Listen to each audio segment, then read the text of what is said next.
The sixth and final gift is forgiveness.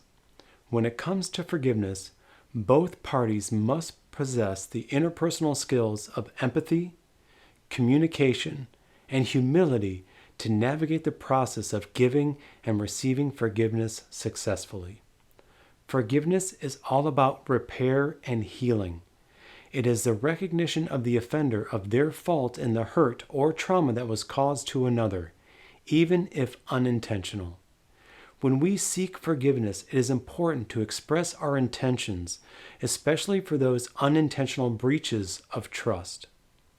When seeking forgiveness, we must express genuine remorse. True remorse is not shown in just words, but also and most importantly in our future actions. We must take responsibility for our actions and actively work towards making amends. To give forgiveness, one needs to empathize with the perspective of the person who erred. Exhibit humility in acknowledging the imperfections of all individuals, and communicate openly about the impact of the transgression upon them. When we make a conscious decision to forgive, this doesn't mean condoning the behavior, but rather choosing to let go of resentment and negative feelings. It is a commitment to moving forward without holding on to the emotional burden. As part of the forgiveness process, it is also important to establish clear boundaries and expectations to prevent a recurrence of the hurtful behavior. This plays an important part in self-protection. When we receive forgiveness, it can alleviate feelings of guilt and shame, allowing for emotional relief and create an opportunity for healing. Receiving forgiveness also creates an opportunity for personal growth, as the experience becomes a catalyst for self-reflection, self-improvement, and a commitment to change. The concept of repair recognizes that forgiveness is not a one-time event, but an ongoing process of rebuilding and strengthening the foundation of the relationship.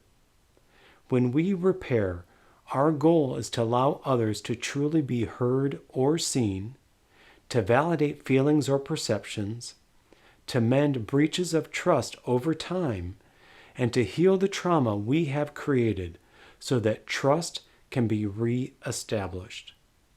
It's essential to note that forgiveness is a personal choice, and the timeline for the process of forgiving varies from person to person. Additionally, forgiveness does not always mean reconciliation. It is possible to forgive without resuming the same relationship dynamics. When we give and receive forgiveness, though, like the other gifts, we can quell the negative core and enemy mindset.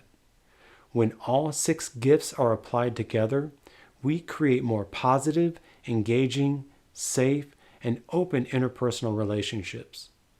Hopefully, you now see that by giving and receiving these 6 gifts of love, acceptance, empathy, respect, trust, and forgiveness, that we are also able to offset the negative factors affecting interpersonal relationships, while also breaking the cycle of socialization at the same time.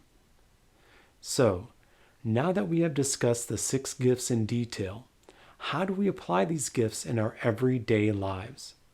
We will discuss this in our next lesson. I'll see you there.